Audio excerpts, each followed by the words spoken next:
So hopefully this will all build. So we have a really cool kind of event here because we have Jeffrey Lewis, who's an old friend of mine, a great singer-songwriter.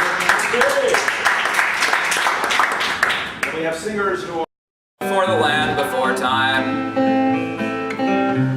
There was a time before land when the world was just slime and Congru was the brand. Yes, Congru Green Sludge was the popular item. There might have been better sludges, but no one ever tried them. Bought and sold by the platter, green slime by Congru. It was the most popular matter. It was the most popular hue. It was from sea to sea. It was from dawn to dark. It had thoroughly cornered all of the market. All other colors were in absentia. Back in BC 10 zillion.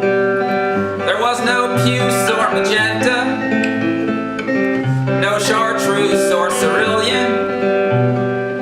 There was no red, yellow, or blue. Well, to put it properly, there was green slime by Congru. It was a total monopoly.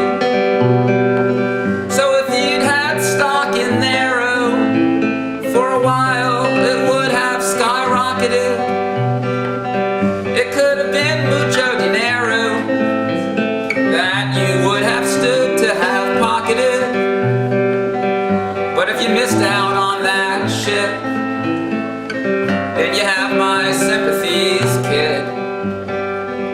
'Cause Congru's value dipped as those slimy seas did, and land started to pop up in dribs and drabs at a time, and creatures started to hop up from the oceans of slime. Congru's grip started slipping with this slew of innovations.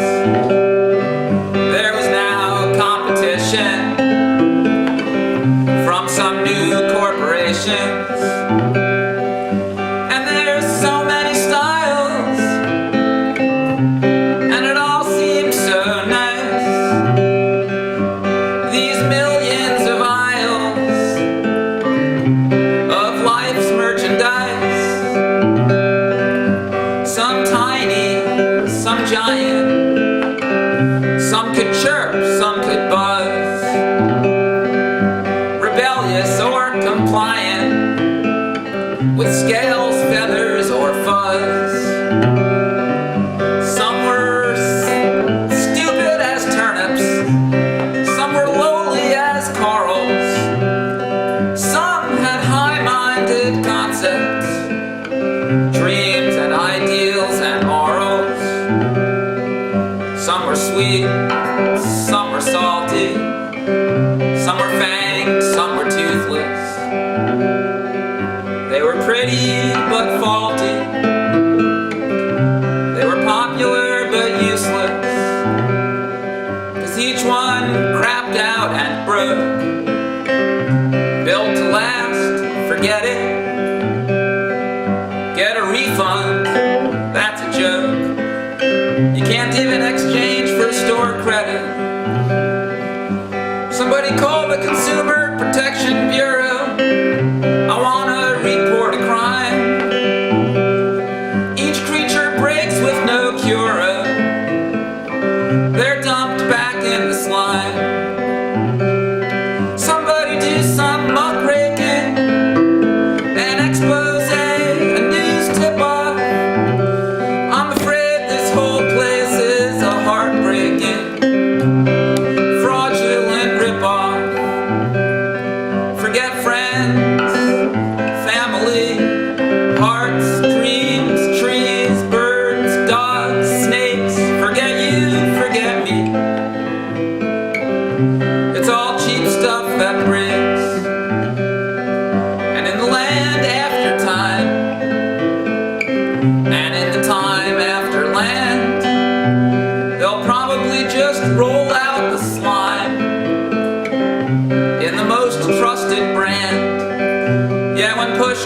shove, it'll be Congru. No dismissals, no disbarments, no more tears, no more love, no more crew of disposable varmints.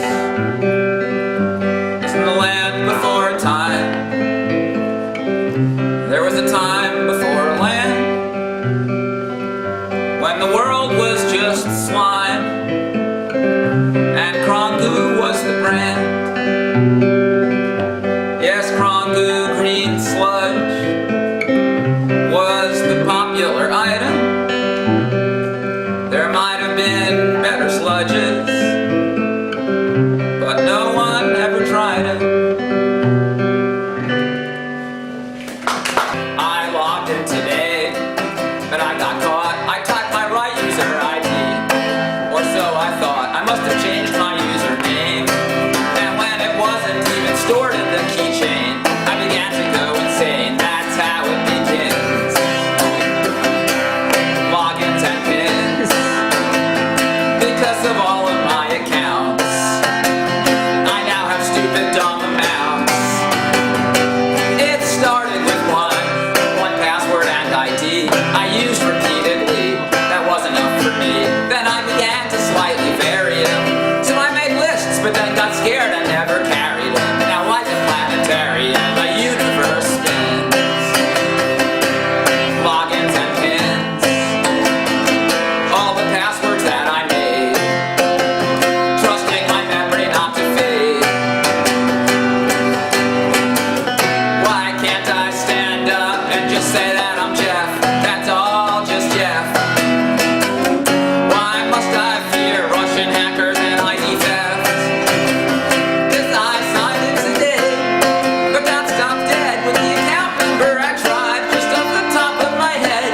Security question got me blocked, and now it seems all 12 of my accounts are locked. Why am I shocked? I guess that's how it ends. Logins and pins, I hate these phones and cards and banks. If they don't want me, then no thanks. No more logins and pins. Stupid logins and pins. Yeah!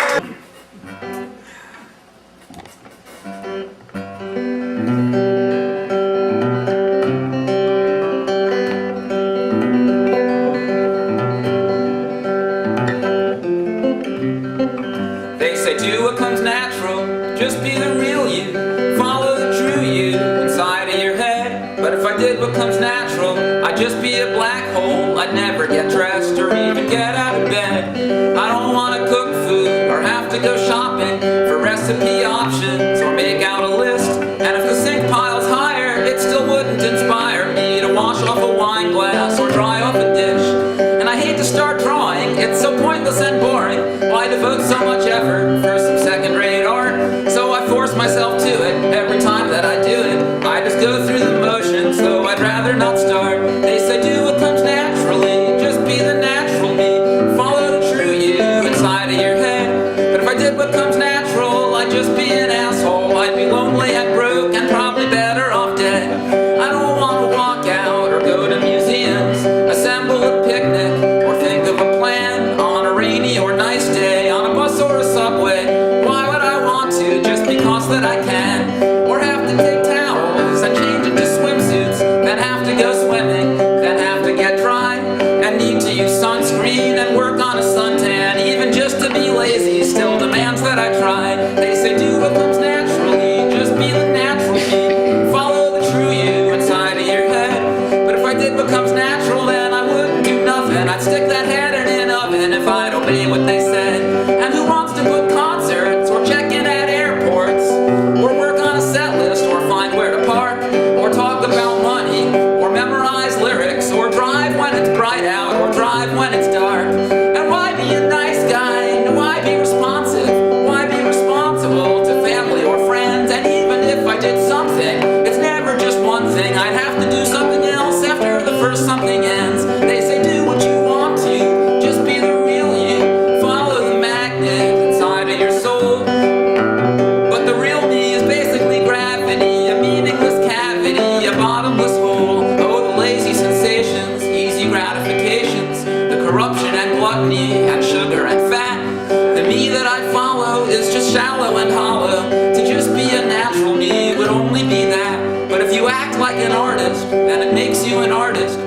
act like a sleazeball, then it makes you a sleaze. If you act like an athlete, then it makes you an athlete. But it's always a challenge, and it's never a breeze. And if you act like you love me, then I guess that you love me. And if I act like a dad someday, then I'd be a dad. So I can say it was true, the things I made myself do, because the things that I did became the life that I had. I didn't want to be drawing, or writing, or singing, or working for money, or working for art, or being a nice guy, or having a lifestyle. Still nothing ever gets done if I don't force it to start. They say do what comes natural, just be the real me, follow the true you inside of your head. But if I did what comes natural, I'd just be a black hole. I'd never get dressed or even get out of bed.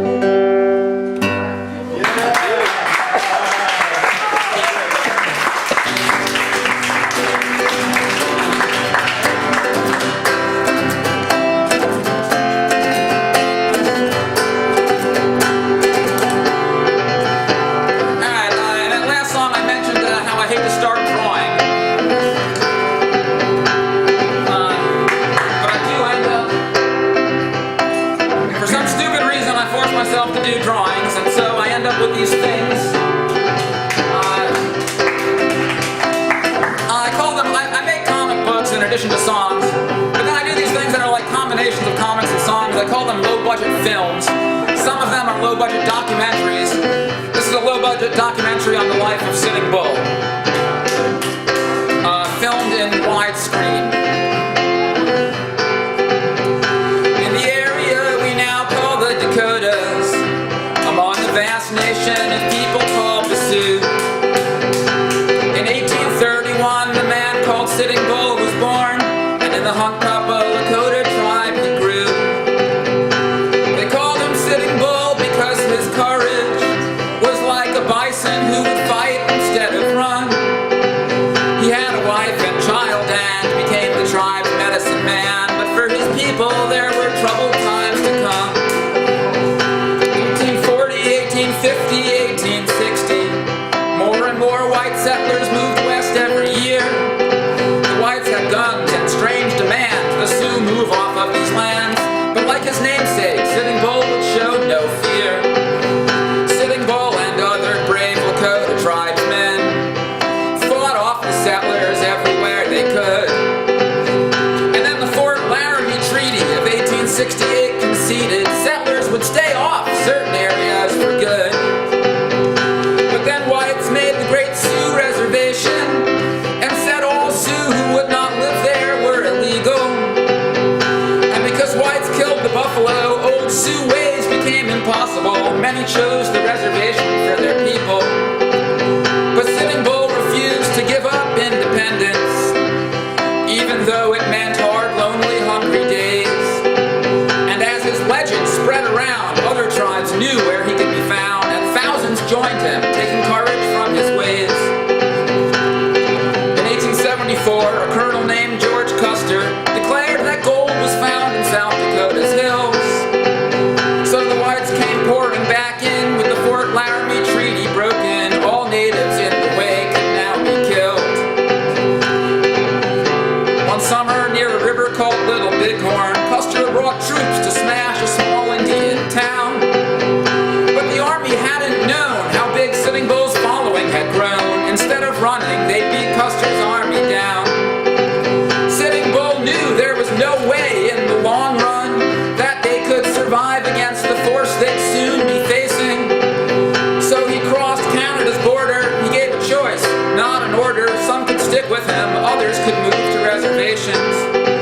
In later years, he came back peacefully and traveled in Buffalo Bill's Western reenactment fair. He found the world he barely recognized, though white folks called it civilized. He said they'd learned how to make things, but not how to share. He was killed by police on a reservation. They claimed he was inspiring unrest. And the memory of Sitting Bull is inspiring people still, wherever the small guys stand and fight for the oppressed.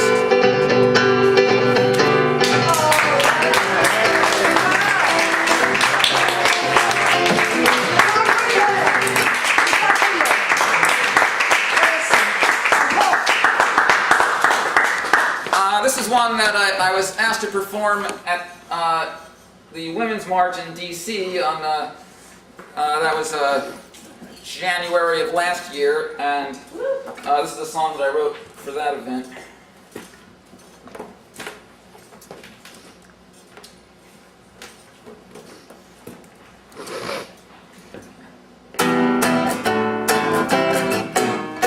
Once upon a time there was a loudmouth billionaire. He thought he could step on women and he thought they wouldn't care. He grabbed them by the spirit and he did his best to break it. He thought he grabbed them by the puss and they would just sit back and take it. But the cat grabbed back the very next day. The cat grabbed back. He thought she was a goner, but the cat grabbed back till he just couldn't get away. This man had so much money it was coming out his ass, but not for nature in a forest, not for children in a class, not for family's health or any good thing you can picture. He grabbed funding just so wealthy billionaires could all get richer, but the cat grabbed back. It made him flustered and stressed. The cat grabbed back. He thought she was a goner, but the cat grabbed back and made him never get a minute's rest. He said he'd pack the courts to take a woman's choice away, but he's gonna reap a whirlwind that he can't afford to pay. He bullied his opponents and he tried to keep them quiet, just like his buddy Putin tried to do to Pussy Riot. But the cat grabbed back because she stayed awake. The cat grabbed back. He thought she was a goner, but the cat grabbed back and he went down in history as a mistake. People vote for better lives, not to be ripped off in the bargain. When the blue states tilted red, he only had a tiny margin. So the women kept up pressure, knocking doors and making calls. And before too long he screamed to find she had him by the balls because the cat grabbed back. She organized and voted. The cat grabbed back. He thought she was a goner, but the cat grabbed back because the issues never went away. He said that women's health was going to go under the axe. He said the 1% should all pay even less in tax. He said that climate change was just a hoax started by China, but he got an awful smack the day he grabbed the wrong vagina, because the cat grabbed back across the USA. The cat grabbed back. He thought she was a goner, but the cat grabbed back. She just wouldn't go away. Yeah, the cat grabbed back the very next day. The cat grabbed back. He thought she was a goner, but the cat grabbed back. She just wouldn't go away.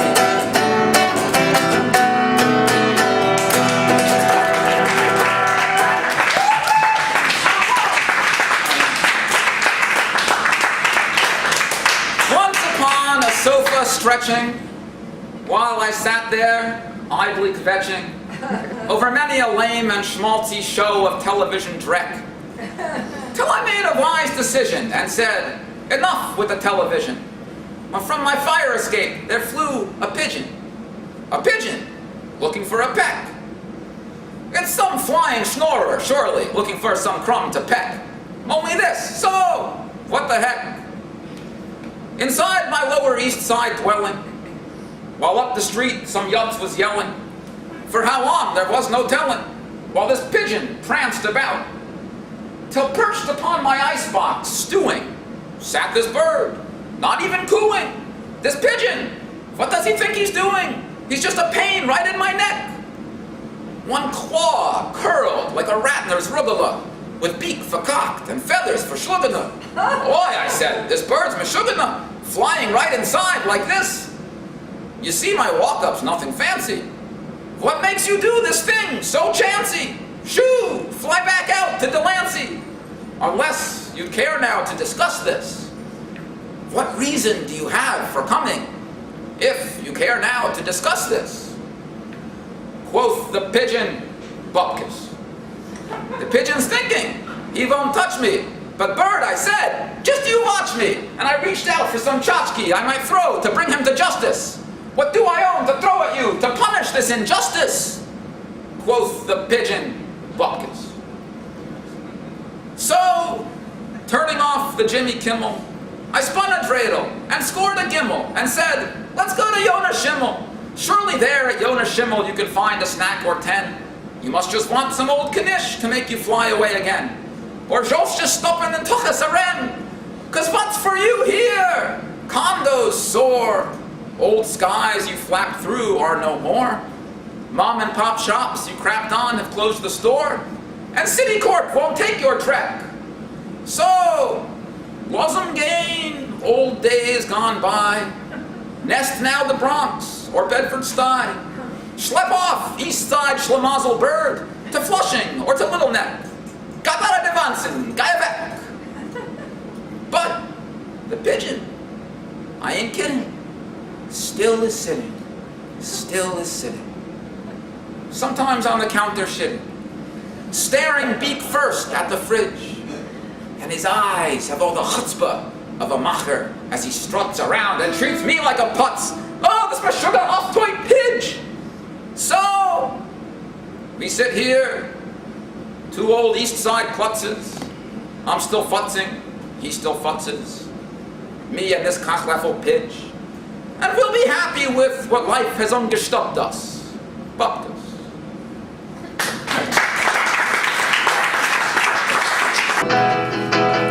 The Soviet Union, the largest communist land, had 15 republics that were centrally planned.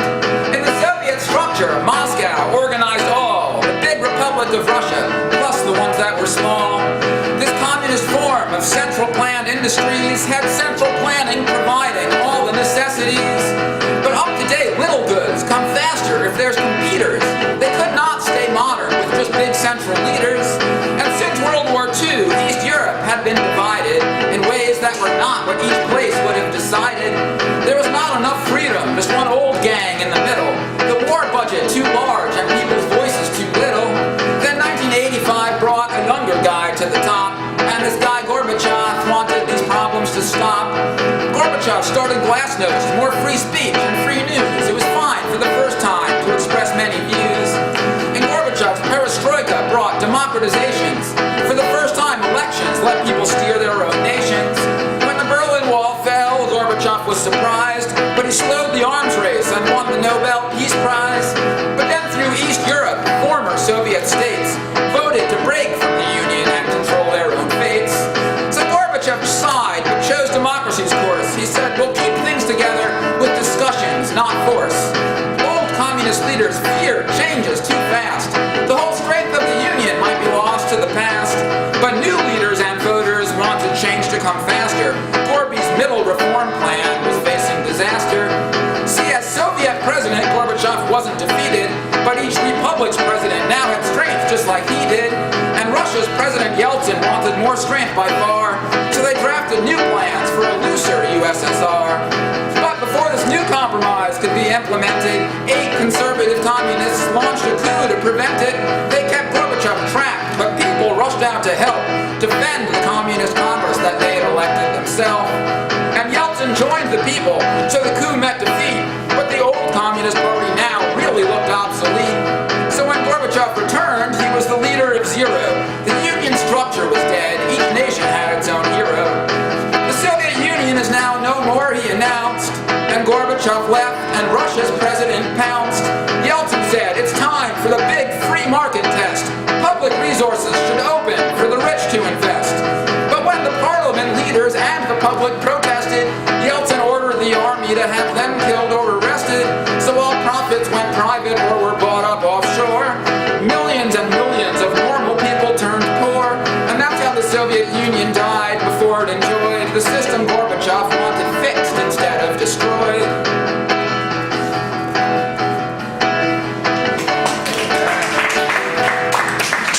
I'll do one more song here. And what's happening after? You got in honor of our Commander-in-Chief and with apologies to Cyndi Lauper.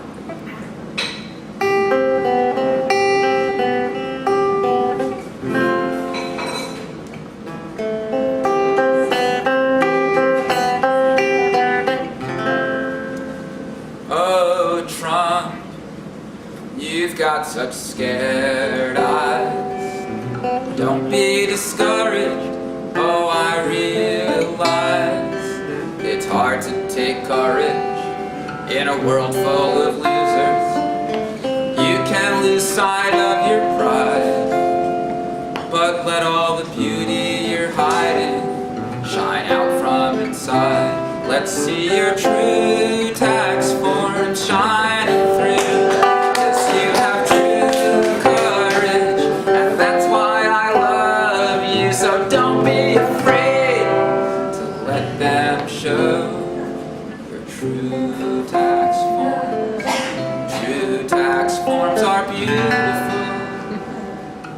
a rainbow.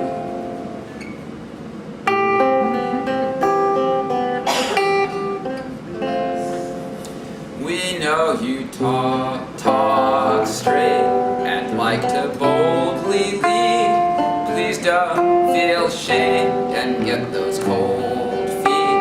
I had to show my own taxes just for a room I could rent, and I'm not macho like you. You're such a brave president. So let's see your true tax form shining through. 'Cause you have true courage, and that's why I love you. So don't be afraid to let them show your true tax forms. True tax forms are beautiful, like a rainbow.